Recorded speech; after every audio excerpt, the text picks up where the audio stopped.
आज का हमारा टॉपिक है रासायनिक संयोजन के नियम।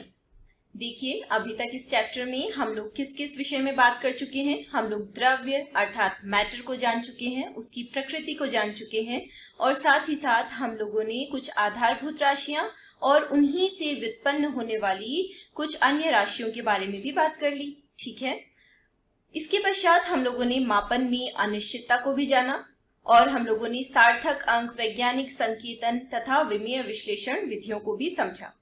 आज हम देखेंगे कि ये रासायनिक संयोजन के नियम क्या कहते हैं, किन किन वैज्ञानिकों ने इन नियमों की चर्चा की, इनके विषय में जानकारी प्रदान की। ठीक है, तो सबसे पहले हम लोग एक बार एक ब्रीफ आइडिया ले लेते हैं कि आज हम कौन कौन से विषय पढ़ने वाले हैं या फिर रासायनिक संयोजन के नियम में हम कौन कौन से नियम देखने वाले हैं। इसमें हम लोग देखेंगे द्रव्यमान संरक्षण का नियम, फिर उसके बाद स्थिर अनुपात का नियम, फिर गुणित अनुपात का नियम, व्युत्क्रम अनुपात का नियम और गैर-लुसेक के आयतनों के संयोजन के नियम। इसमें एवोगैड्रो परिकल्पना भी आती है, जिसे हम लोग जब डाल्टन का परमाणु सिद्धांत पढ़ेंगे तो उसके साथ में तुलनात्मक रूप से उसका अध्ययन करते हुए पढ़ेंगे। आज हम लोग इतने ही नियमों पर बात करेंगे। इसमें सबसे पहला नियम है द्रव्यमान संरक्षण का नियम। तो आइए देखते हैं कि द्रव्यमान संरक्षण का नियम क्या कहता है। तो द्रव्यमान संरक्षण का नियम कहता है कि सभी रासायनिक अभिक्रियाओं अथवा भौतिक परिवर्तनों में उत्पादों का कुल द्रव्यमान अभिकारकों के कुल द्रव्यमान के बराबर होता है। जैसे कि आप लोग कोई रासायनिक अभिक्रिया लिखते हैं, है ना, उसमें क्रिया कराई जाती है किन्हीं पदार्थों की, है ना, और उन पदार्थों को जो शुरुआत में क्रिया कर रहे हैं उन्हें क्या बोला जाता है? अभिकारक। ठीक है, और परिणाम स्वरूप हमें कुछ उत्पाद की प्राप्ति होती है। ठीक है, तो जो ये अभिकारक है ना, इनका जो द्रव्यमान है वह किसके बराबर होगा? वह बराबर होगा उत्पाद के द्रव्यमान के। ऐसा बोला गया है द्रव्यमान संरक्षण के नियम का। इसका यह मतलब है कि जो द्रव्यमान है वह हमेशा क्या रहता है? संरक्षित रहता है। ठीक है, इसीलिए बोला जाता है कि द्रव्यमान को किसी अभिक्रिया में ना ही उत्पन्न किया जा सकता है और ना ही इसका विनाश किया जा सकता है। ठीक है, और इसी द्रव्यमान संरक्षण के नियम को ही बोला जाता है द्रव्यमान के अविनाशिता का नियम, है ना। क्यों? क्योंकि द्रव्यमान का विनाश नहीं हो सकता। ठीक है, तो अगर कहीं पर द्रव्यमान की अविनाशिता का नियम पूछा जाएगा या फिर द्रव्यमान संरक्षण का नियम पूछा जाएगा तो एक ही बात है। ठीक है, ये जो द्रव्यमान संरक्षण का नियम है ये दिया गया था एक फ्रांसीसी रसायनज्ञ द्वारा जिनका नाम लावूसिए था। ठीक है, और इन्हें ही रसायन शास्त्र का पिता भी बोला जाता है। ठीक है, लेकिन जो ये द्रव्यमान संरक्षण का नियम है ना, इसे एक्सपेरिमेंटली वेरीफाई किया, यानी कि प्रायोगिक तौर पर इसका जो सत्यापन किया गया वह किया गया एक और रसायन शास्त्री लैंडोल्ट के द्वारा। ठीक है, इन्होंने क्या किया? इन्होंने एक ट्यूब ली, एक एच आकार की ट्यूब ली जिसे बोला जाता है लैंडोल्ट ट्यूब। ठीक है, तो ये जो हम देख रहे हैं ना इस चित्र में, ये है लैंडोल्ट ट्यूब। ठीक है, और इन्होंने इसी ट्यूब के माध्यम से प्रयोग किया और इसकी दोनों भुजाओं को क्या करते गए? भरते गए। ठीक है, ट्यूब को बंद करके उसका वजन ले लिया गया। ठीक है, अब जब इन्होंने इसमें सोडियम क्लोराइड भर दिया, इसमें सिल्वर नाइट्रेट का विलयन भर दिया, ठीक है, उसका वजन ले लिया इस तरीके से। ठीक है, कि कितना इसका वेट हो रहा है। ट्यूब को बंद करके उसका वजन लेने के पश्चात इस ट्यूब को हिलाया गया। ठीक है, अब देख रहे हैं आप यहाँ पर गैप है। ठीक है, अब जब इस ट्यूब को हिलाया जाएगा तो ये दोनों ही विलयन क्या हो जाएंगे? मिक्स हो जाएंगे। ठीक है, और मिक्स होने के बाद इनमें क्या हो जाएगी? अभिक्रिया हो जाएगी, जो कि अभिक्रिया कुछ इस प्रकार से हो जाती है। देखिए, सिल्वर नाइट्रेट और सोडियम क्लोराइड का विलयन है, इन दोनों ने ही अर्थात एक रासायनिक अभिक्रिया की है। वह रासायनिक अभिक्रिया कुछ इस प्रकार से होगी, सिल्वर नाइट्रेट यानी कि AgNO3, ठीक है, प्लस किसके साथ में अभिक्रिया होगी? सोडियम क्लोराइड के साथ में। ठीक है, यानी कि Na और Cl, NaCl। ठीक है, और जो इन्होंने मिलकर उत्पाद का निर्माण किया होता है वह बन गया AgCl। ठीक है, AgCl प्लस NaNO3। ठीक है, तो क्या बन गया उत्पाद के रूप में? AgCl और NaNO3, यानी कि सिल्वर क्लोराइड और सोडियम नाइट्रेट। ठीक है, अब इस ट्यूब का फिर से वजन किया गया। जब ये दोनों मिक्स हो गए ना, उसके बाद इस ट्यूब का फिर से वजन किया। पहले हमने एक बार वजन कर लिया था जब ये मिलाए नहीं गए थे, उसके बाद जब इनकी अभिक्रिया हो गई उसके बाद फिर से वजन कर लिया, तो हमें द्रव्यमान में कोई भी अंतर पता नहीं चला। अर्थात जो अभिकारकों का द्रव्यमान था वह उत्पाद के द्रव्यमान के रूप में हमें प्राप्त हो गया। ठीक है, तो यही तो द्रव्यमान संरक्षण का नियम होता है ना, कि किसी भी रासायनिक अभिक्रिया में ना ही द्रव्यमान का विनाश हो पाता है और ना ही उसका नए रूप में निर्माण हो पाता है। तो समझ गए आप द्रव्यमान संरक्षण का नियम। अब इसके बाद हम लोग बात करेंगे एक अगले नियम की, जो कि है स्थिर अनुपात का नियम। तो देखिए, स्थिर अनुपात का नियम बोलता है कि एक शुद्ध रासायनिक यौगिक सदैव समान तत्वों से मिलकर बनता है, जो कि उनके द्रव्यमान के एक निश्चित अनुपात में होते हैं। हम लोगों ने यौगिक की डेफिनेशन पढ़ी थी, है ना, और हम लोगों ने यौगिक में क्या जाना था? यौगिक क्या होता है? दो या दो से अधिक तत्वों का एक निश्चित अनुपात में मिलना ही क्या कहलाता है? यौगिक कहलाता है ना।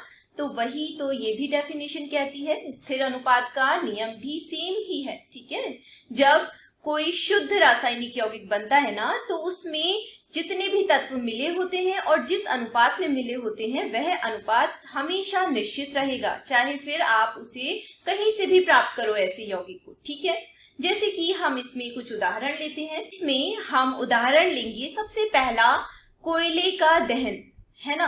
कोयले में सबसे अधिक मात्रा में क्या होता है? कार्बन होता है। ठीक है, तो जब कोयले का दहन होगा तो इसका मतलब क्या है कि जो कार्बन है उसकी अभिक्रिया किसके साथ में हो रही है? ऑक्सीजन के साथ में हो रही है। ठीक है, और जब ये दोनों ही पदार्थ अभिक्रिया करते हैं तो ये किसका निर्माण कर देते हैं? ये निर्मित कर देते हैं कार्बन डाइऑक्साइड गैस को। ठीक है, तो इसमें हमको क्या प्राप्त हो गई? कार्बन डाइऑक्साइड प्राप्त हो गई। ठीक है, ये है हमारा कोक, है ना। और O2 क्या होता है? O2 होती है ऑक्सीजन। ठीक है, और CO2 क्या होती है? Carbon dioxide. ठीक है, अभी हमारा यहाँ पर अभिक्रिया लिखने का कोई ऐसा उद्देश्य नहीं है कि अभिक्रिया बनाना समझ में आ रहा हो या नहीं। हमारा उद्देश्य यह है कि हमें देखना है कि कार्बन डाइऑक्साइड जिस जिस अभिक्रिया से निर्मित होती है वह हमेशा समान तत्वों का निश्चित अनुपात रखती है या फिर नहीं रखती है। ठीक है, इसमें हम लोग एक और उदाहरण ले लेते हैं। हम लोग उदाहरण लेते हैं चूने पत्थर का विघटन का। ठीक है, चूना पत्थर क्या होता है? चूना पत्थर होता है कैल्शियम कार्बोनेट, है ना, यानी कि CaCO3, यही तो होता है कैल्शियम कार्बोनेट, है ना, चूना पत्थर। जब ये विघटित होता है तो यह बना देता है कैल्शियम ऑक्साइड, यानी कि CaO। ठीक है, प्लस कार्बन डाइऑक्साइड गैस। ठीक है, तो कार्बन डाइऑक्साइड गैस भी उत्पाद के रूप में निर्मित हो जाती है। ठीक है, ये CaCO3 यानी कि कैल्शियम कार्बोनेट क्या होता है? ये होता है चूना पत्थर, है ना। तो यहाँ पे लिख लेते हैं हम लोग, ये है चूना पत्थर। ठीक है, और कैल्शियम ऑक्साइड क्या होता है? कैल्शियम ऑक्साइड भी तो कुछ होता है। कैल्शियम ऑक्साइड होता है बिना बुझा हुआ चूना, या फिर आप इसको सिंपल फॉर्म में क्या लिख सकते हो? कैल्शियम ऑक्साइड भी लिख सकते हो। ठीक है, और CO2 तो आपको पता ही है। CO2 क्या होती है? Carbon dioxide gas. ठीक है, तो हमने यहाँ पर देखा कि इन दोनों में ही उत्पाद के रूप में CO2 निर्मित हो रही है। अब जो ये CO2 दोनों ही अभिक्रियाओं में निर्मित हुई है ना, यहाँ पर हमेशा जो कार्बन और ऑक्सीजन के, पहले तो आप परमाणुओं की संख्या देखिए, कार्बन का यहाँ पर भी एक परमाणु है, यहाँ पर भी एक परमाणु, ऑक्सीजन के यहाँ पर भी 2 परमाणु हैं और यहाँ पर भी 2 परमाणु हैं। इसका क्या मतलब है कि जब भी कार्बन डाइऑक्साइड का निर्माण होगा तो कार्बन का 1 परमाणु और ऑक्सीजन के 2 परमाणु मिलकर या फिर संयोग करके आपस में इसका निर्माण करेंगे। ठीक है, इतना समझ गए आप लोग? कार्बन का द्रव्यमान कितना होता है? 12 होता है। और ऑक्सीजन का द्रव्यमान कितना होता है? ऑक्सीजन का द्रव्यमान होता है 16। ठीक है, तो अगर हम कार्बन डाइऑक्साइड में कार्बन का द्रव्यमान का अनुपात निकालेंगे ऑक्सीजन के द्रव्यमान के साथ में, ठीक है, तो कितना हो जाएगा? देखिए, कार्बन का एक परमाणु है, ठीक है, तो कार्बन का द्रव्यमान कितना लिख देंगे आप? सीधे सीधे 12 लिख देंगे। ठीक है, ऑक्सीजन के कितने परमाणु हैं? 2 परमाणु हैं और ऑक्सीजन का द्रव्यमान कितना होता है? 16 होता है, तो आप क्या लिख देंगे? 2 गुणा 16। ठीक है, तो इन दोनों के जो द्रव्यमान है उनका अनुपात कितना आ जाएगा? उनका अनुपात आप लोग लिख सकते हो या तो 12:32, या फिर और क्या लिख सकते हो? इसको और ज्यादा आप सरलतम रूप में लाओगे, सिंप्लीफाई करोगे तो ये कितना बन जाएगा? 3:8। ठीक है, तो इस प्रकार से जितने भी जो रासायनिक यौगिक यानी कि जो शुद्ध रासायनिक यौगिक हैं वे निर्मित होते हैं, तो वे हमेशा समान तत्वों के एक निश्चित अनुपात में, उनके द्रव्यमानों के एक निश्चित अनुपात में संयोग करते हैं। ठीक है, जैसे कि हमने जल का भी उदाहरण देखा था, H2O का, है ना। जल को हम किसी भी स्रोत से लेते हैं तो वह हमें उसी रूप में प्राप्त होता है। ठीक है, तो उसमें जो हाइड्रोजन और ऑक्सीजन के परमाणु का द्रव्यमान है वह हमेशा क्या रहता है? एक निश्चित अनुपात में रहता है। अब हम अगला नियम देखते हैं। अगला नियम है गुणित अनुपात का नियम। गुणित अनुपात का नियम कहता है कि यदि दो तत्व संयोजित होकर दो या अधिक यौगिक बनाते हैं, मान लिया कोई दो तत्व हम इसमें ले लेंगे, जैसे कि हम लोग नाइट्रोजन और ऑक्सीजन का उदाहरण लेंगे, अभी आगे देखेंगे, पहले हम लोग परिभाषा एक बार समझ लेते हैं। ठीक है, तो हम लोग दो तत्व कोई भी ले सकते हैं, नाइट्रोजन और ऑक्सीजन, इन दोनों से मिलकर दो या उससे अधिक यौगिक बनते हैं। ठीक है, तो इन यौगिकों में किसी एक तत्व का वह भार जो दूसरे तत्व के किसी स्थिर भार से संयोजित होता है, तो हम लोग जैसे कि नाइट्रोजन का स्थिर भार मान लेंगे, ठीक है, और उसके साथ में ऑक्सीजन विभिन्न विभिन्न भार के रूप में संयोजित होता रहेगा, तो हम उसको भी एक जगह पर नोट कर लेंगे। ठीक है, तो जब ये दोनों ही जो तत्व हैं वो आपस में अलग अलग यौगिकों का निर्माण करते हैं ना, तो उनको हम भारानुसार उनके सरल पूर्णांक के अनुपात के रूप में लिख सकते हैं। सरल पूर्णांक आपको पता है, जैसे 1, 2, 3, 4, 5, 6, इस प्रकार से हम लोग लिख सकते हैं। तो इस परिभाषा को आप लोग नोट कर लीजिए और फिर इसको हम लोग समझते हैं। देखिए, इसके लिए हम लोग एक टेबल बनाते हैं। एक टेबल हम इस प्रकार से बनाएंगे, नाइट्रोजन के ऑक्साइड लिख लिया एक तरफ, फिर उसका भार लिखेंगे नाइट्रोजन का, ठीक है, उस यौगिक में। ऑक्सीजन का भार लिखेंगे, नाइट्रोजन का जो निर्धारित भार, हम एक क्या लेने वाले हैं, इसमें एक तत्व का स्थिर भार लेने वाले हैं जिसके साथ में ऑक्सीजन क्या कर रही है?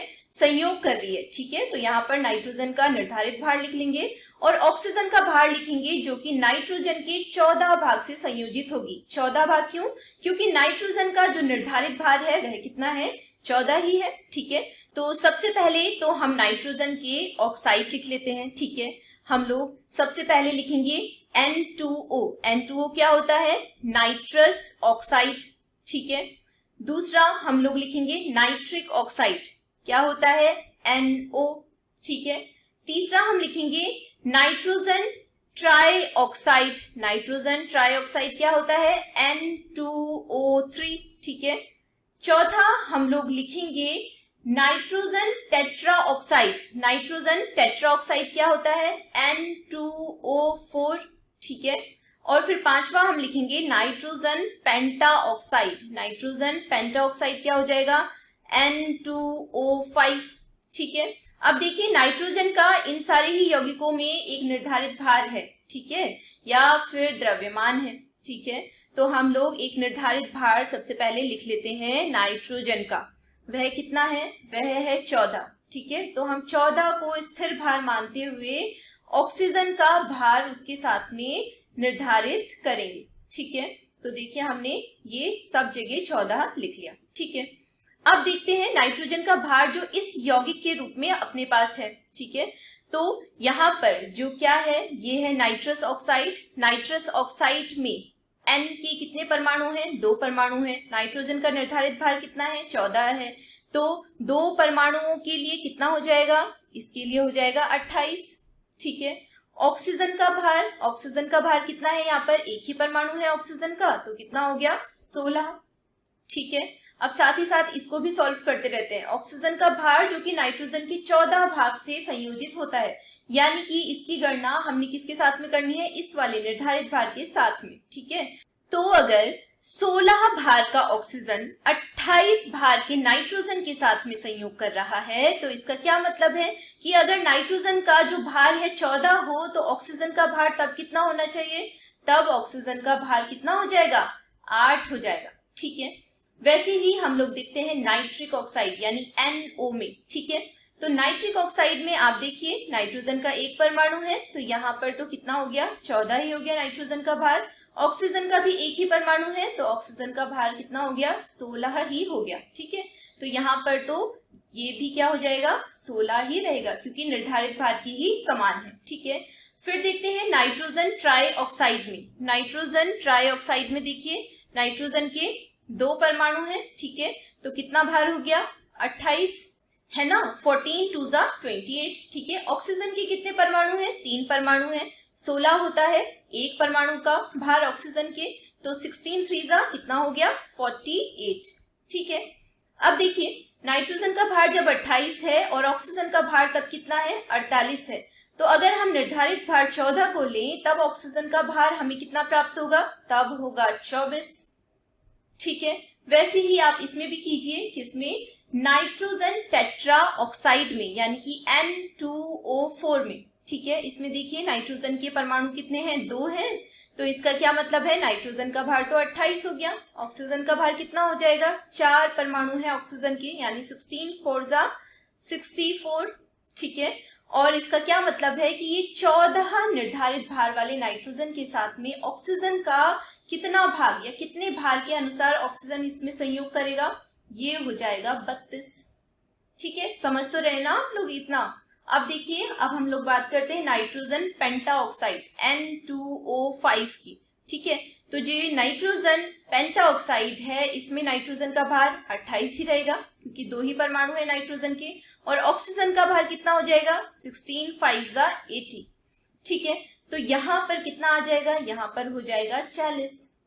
इसे हम एक बार और अच्छे से समझ लेते हैं कि किस प्रकार से हमने ऑक्सीजन का भार जो कि नाइट्रोजन की 14 भाग से संयोजित होने पर लिखा गया है, वो हमने किस प्रकार से कैलकुलेट किया है। ठीक है, तो देखिए नाइट्रोजन का निर्धारित भार हमने 14 माना है, जबकि जो ये नाइट्रस ऑक्साइड था N2O, ठीक है, इसमें नाइट्रोजन का भार 28 है। ठीक है, तो इसका क्या मतलब है, 14 नाइट्रोजन का निर्धारित भार है, तो हमने क्या किया है, 28/2, यानी कि 28 को 2 से भाग दिया तो 14 आया है, जो कि निर्धारित भार हमने मान रखा है। ठीक है, ये मैथमेटिकल कैलकुलेशन बता रही हूं मैं आपको।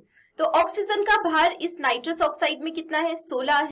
अब हमने नाइट्रोजन का निर्धारित भार 14 मानने के लिए अगर 28/2 किया है, तो हमें ऑक्सीजन का जो यहाँ पर भार है उसके भी अपॉन में क्या करना चाहिए, 2 करना चाहिए। ठीक है, तो हमने क्या कर दिया, 16/2, तो 2 8 जा 16 हो गया। ठीक है, वहीं आप देखिए नाइट्रिक ऑक्साइड यानी कि NO में। ठीक है, तो यहाँ पर क्या हो रखा है, यहाँ पर तो नाइट्रोजन का जो निर्धारित भार था 14 होता है, और यहाँ पर नाइट्रोजन का भार भी कितना है, 14 ही है। तो उसी प्रकार से हम ऑक्सीजन का भार भी यहाँ पर कितना लिख देंगे, 16 ही लिख देंगे। ठीक है, तो हम लोगों ने यहाँ पर क्या लिख दिया, 16 लिख दिया। अब देखते हैं नाइट्रोजन ट्राईऑक्साइड में, यहाँ पर नाइट्रोजन का भार है 28, इसका मतलब क्या किया गया है, 28/2, 28 को 2 से भाग दिया गया है। और यहाँ पर ऑक्सीजन का भार कितना है, 48 है, 48 है, तो 48/2 हम लोग कर देंगे, तो कितना आ गया, 24 आ गया। ठीक है, नाइट्रोजन का निर्धारित भार 14 ही है। ठीक है, जबकि यहाँ पर जो कि नाइट्रोजन टेट्राऑक्साइड है, उसमें नाइट्रोजन का भार कितना है, 28 है। तो इसका मतलब है यहाँ पर हमने 28/2 किया हुआ है। ठीक है, तो ऑक्सीजन का भार कितना हो जाएगा, ऑक्सीजन का भार भी क्या कर देंगे हम लोग, यहाँ पर 64 है, तो 64/2 कितना आ गया, 32। ठीक है, उसी प्रकार से नाइट्रोजन पेंटाऑक्साइड, नाइट्रोजन पेंटाऑक्साइड में क्या कर सकते हैं हम लोग, नाइट्रोजन का भार है 28। ठीक है, तो 28/2, तो नाइट्रोजन का निर्धारित भार 14 हमें प्राप्त हो गया। तो उसी प्रकार से ऑक्सीजन का भार कितना हो जाएगा, 80/2 यानी कि 80/2, तो कितना आ गया? 40 आ गया। ठीक है, इतना समझ गए आप लोग?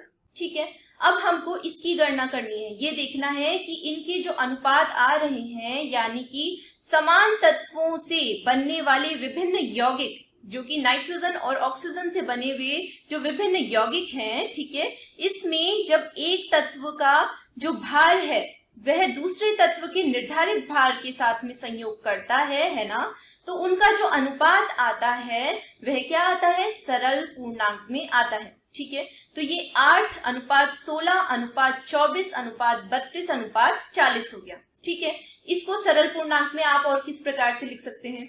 आप इसको और भी तरीके से लिख सकते हैं। आप इनको सरलतम पूर्णांक के रूप में जब लिखोगे तो यह कितना आ जाएगा?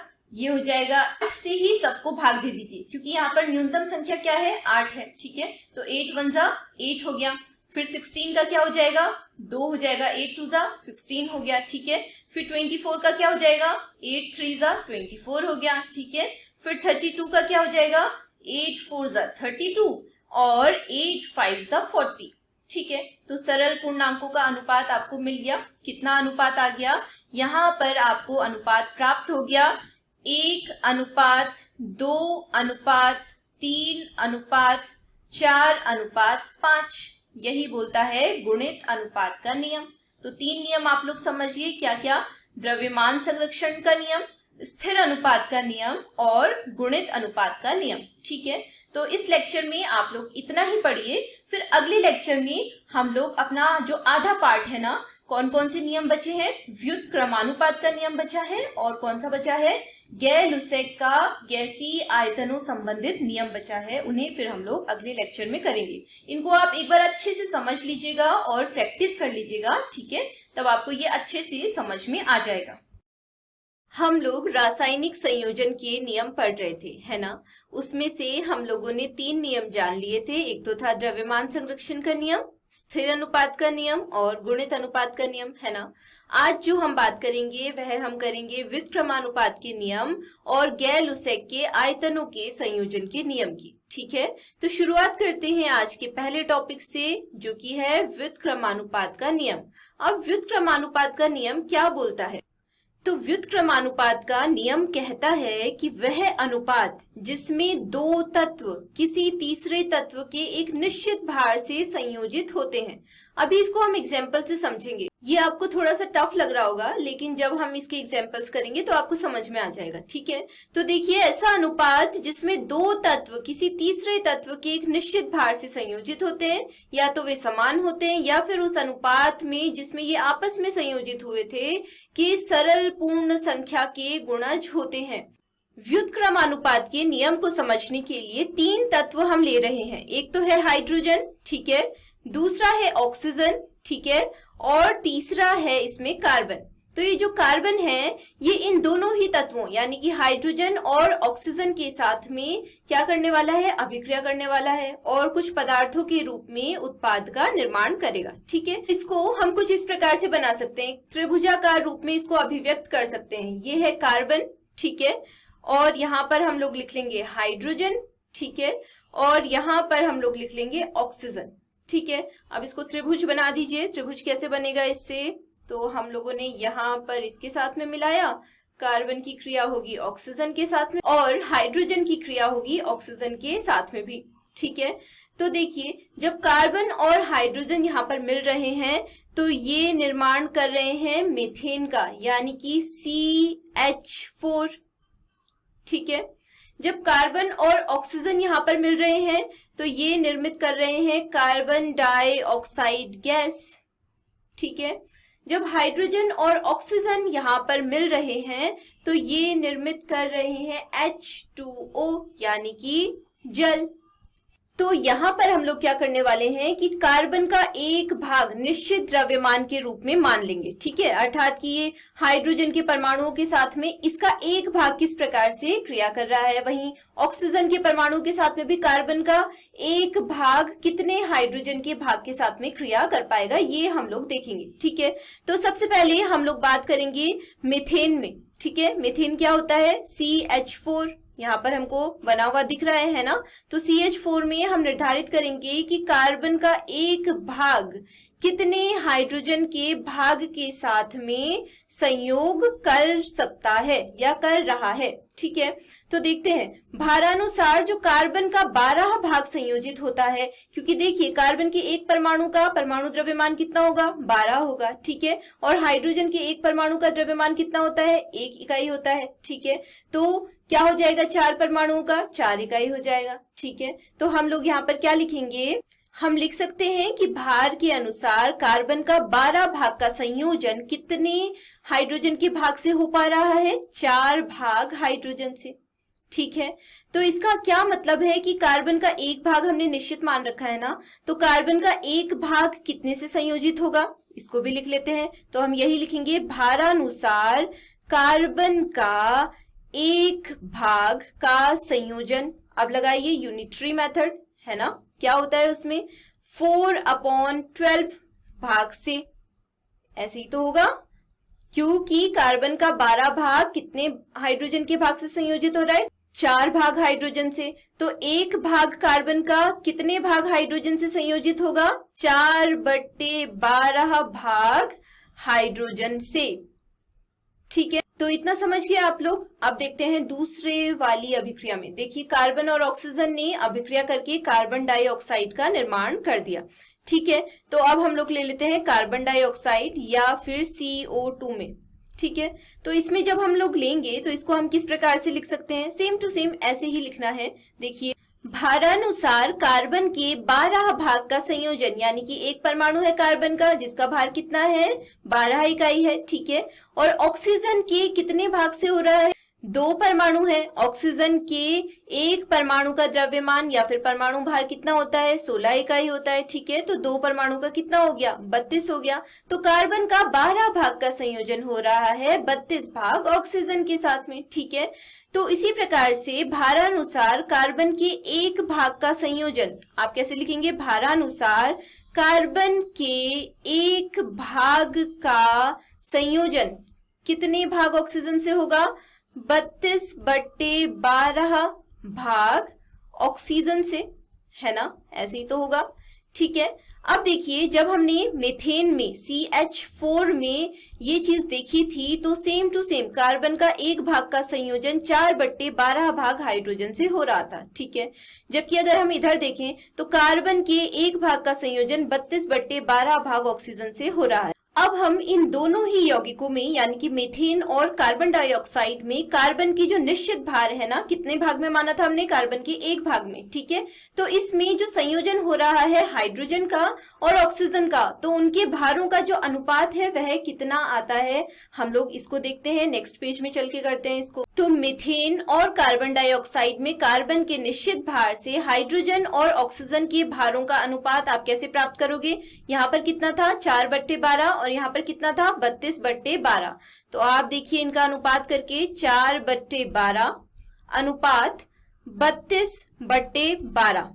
ठीक है, क्या ये दोनों ही अनुपात समान है, समान नहीं है। ठीक है, और जब आप इनका भी अनुपात निकाल देते हो तो यह कितना आ जाता है, ये आ जाता है 1:8, है ना, 12 से 12 तो कैंसिल हो जाएगा और 4×8 = 32 होता है, तो 1:8 आ गया। लेकिन इन दोनों के अनुपात समान नहीं है, तो हम यहाँ पर ब्रैकेट में लिख देंगे इनके अनुपात समान नहीं है। ठीक है, किस किस में देख लिया हमने, मीथेन में और कार्बन डाइऑक्साइड में देख लिया। ठीक हो गया, अब हम आगे बढ़ते हैं। अच्छा, इसको हम लोग इक्वेशन नंबर 1 मान लेते हैं। ठीक है, जो हमारा ये कितना अनुपात आया है, 1:8, ये हो गई हमारी इक्वेशन नंबर 1। ठीक है, कार्बन के एक निश्चित भाग में इन दोनों ही तत्वों के द्रव्यमानों का अनुपात हम लोगों ने देख लिया। अब बचा है ये, जब हाइड्रोजन और ऑक्सीजन का संयोग हो रहा है तो ये क्या बना रहे हैं, जल का अणु, यानी कि H2O। तो अब हम लोग जल के अणु में इन दोनों ही तत्वों के द्रव्यमानों का अनुपात देखेंगे।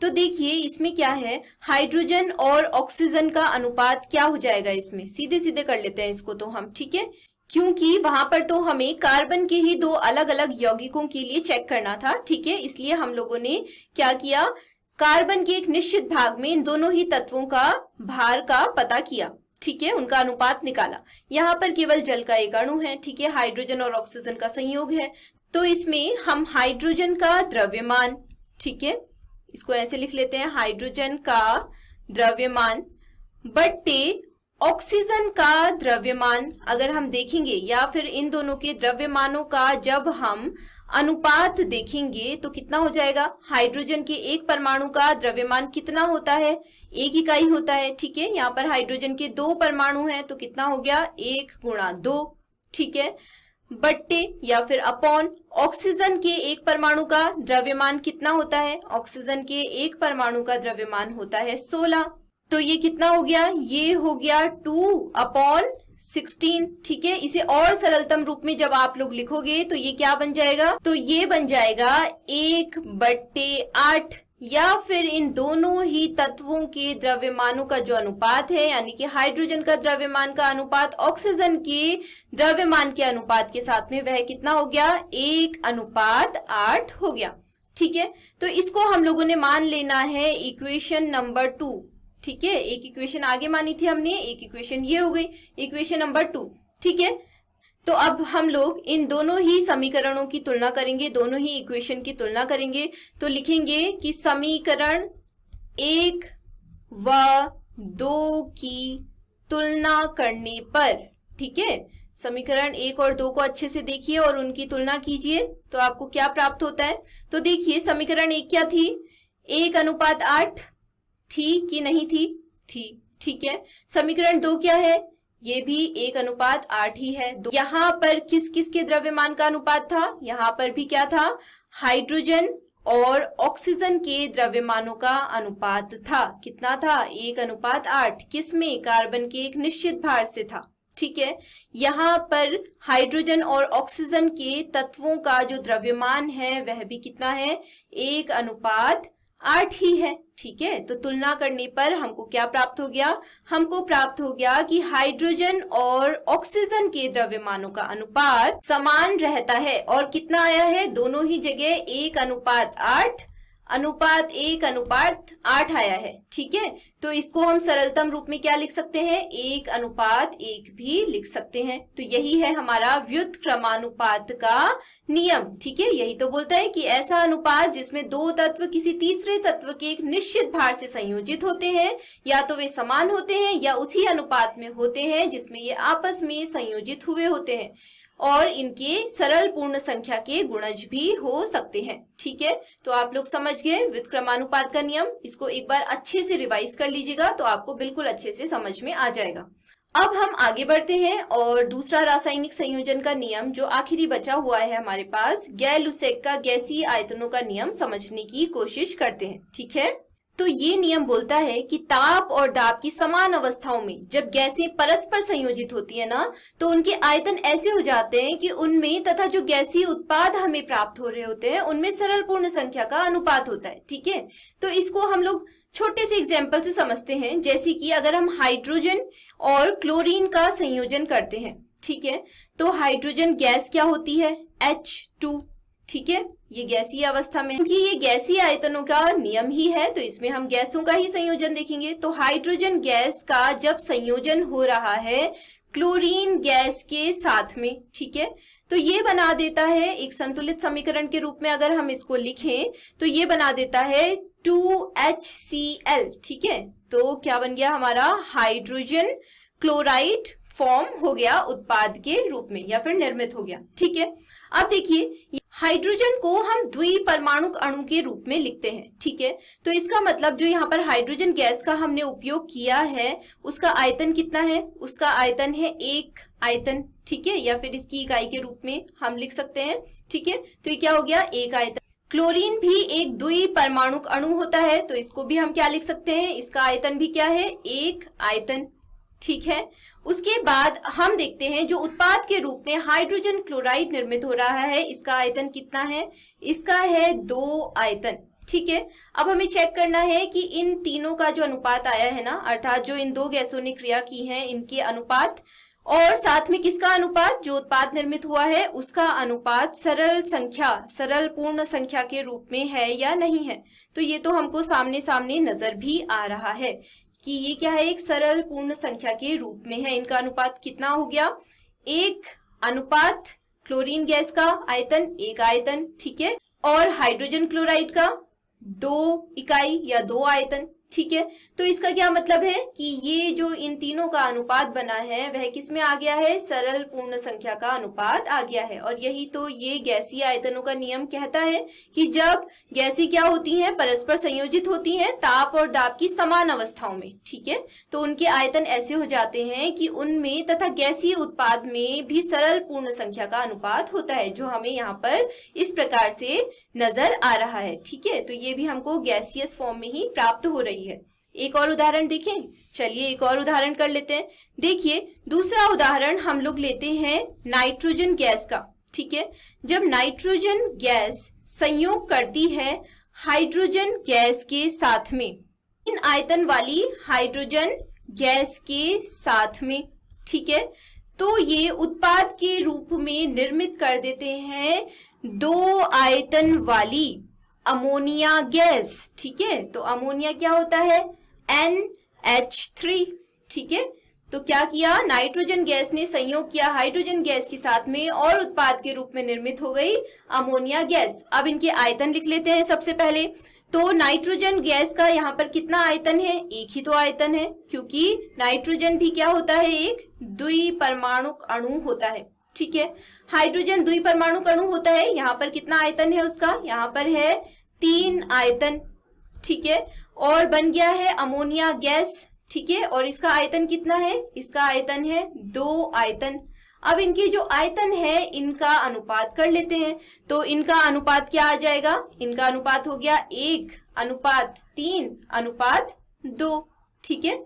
तो इसका क्या मतलब है कि जो इनका अनुपात है वह सरल पूर्ण संख्या के रूप में आ गया है, ठीक है। तो इससे हमें गैल-लुसेक का गैसीय आयतन संबंधी नियम का सत्यापन भी यहाँ पर हो गया, ठीक है।